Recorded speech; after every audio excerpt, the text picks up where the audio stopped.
ഞാൻ സംബന്ധിച്ചാൽ next video ആണ് start. നമ്മൾ ഇന്നത്തെ ഇതിൽ കാണിക്കുന്നത് ബഡ്ജറ്റ് ഫ്രണ്ട്ലി ആയിട്ട് ഈ ഒരു ഒറ്റ ഐറ്റേ ഉള്ളൂ കേട്ടോ. ഇതിന്റെ വേറെ കളർ ചേഞ്ചസോ കാര്യങ്ങളോ ഒന്നുമില്ല. ഇത് തന്നെ എക്സ്ട്രാ പീസ് ആണ്. അപ്പൊ ഇതൊരു വീവിംഗ് പോലെ തോന്നിക്കുന്ന ആ ഒരു ചെറിയ മൾട്ടി കളർ ആയിട്ട് ലൈൻ ഇതിൽ പോയിട്ടുണ്ട്. സെമി സിൽക്കാണ് ഫാബ്രിക്, അതായത് ബ്ലെൻഡഡ് ടൈപ്പ് കോട്ടൺ അല്ല, ബ്ലെൻഡഡ് കോട്ടൺ ആയിട്ട് വരുന്ന ഒരു ഫാബ്രിക് ആണ്. കോട്ടൺ ചെറുതായിട്ട് ത്രെഡ് യൂസ് ചെയ്തിട്ടുള്ളൂ, ബാക്കി കൂടുതലും സിൽക്ക് ത്രെഡ് തന്നെയാണ് കേട്ടോ. ഡെയിലി യൂസിന് വരുന്നതാണ്. ഫ്രണ്ട് പോർഷനിൽ നല്ല രസമുള്ള ഒരു ക്രോസ് സ്റ്റിച്ചിന്റെ ഡിസൈൻ ചെയ്തേക്കുന്നത്. നിങ്ങൾക്ക് കാണാൻ മനസ്സിലാവും, നല്ല ഭംഗിയാണ് കേട്ടോ അത് കാണാനായിട്ട്. നിങ്ങൾ ദുപ്പട്ട മാറ്റി നിർത്തി ടോപ്പ് ഇത് മാത്രമായിട്ടാണെങ്കിൽ അങ്ങനെ നിങ്ങൾക്ക് കുർത്തി പാറ്റേണിൽ ചെയ്തെടുക്കാൻ പറ്റും. ദുപ്പട്ട ഒരു ചിക്കു ഷെയ്ഡ്, ഗോൾഡൻ ആ ഒരു ടൈപ്പ് ഷെയ്ഡാണ്. സെമി സിൽക്കിന്റെ ഫാബ്രിക് തന്നെയാണ് കേട്ടോ. അത്യാവശ്യം ലെങ്ത് ഒക്കെ ഉണ്ട്. വേറെ ദുപ്പട്ടയിൽ ഒരുപാട് വർക്കില്ല. അതിൻ്റെ സെൽഫായിട്ടൊരു ചെറിയ ലൈൻ പോലത്തെ ഡിസൈൻ ഉണ്ട്. പിന്നെ ബോർഡർ ഇതാ ഇങ്ങനെ വരും കേട്ടോ. ഇത് കണ്ടേ, ഓർഗൻസ ടൈപ്പ് ഒരു ബോർഡർ കൊടുത്തിട്ടുണ്ട്. അത് മാത്രമേ ഉള്ളൂ.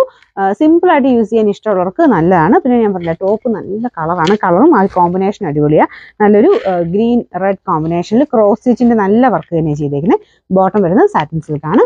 ഇതിന്റെ നമ്പർ W315. റേറ്റ് ആണ് ഭയങ്കര റീസണബിൾ ആട്ടോ. 690 മാത്രമേ ഉള്ളൂ. 690.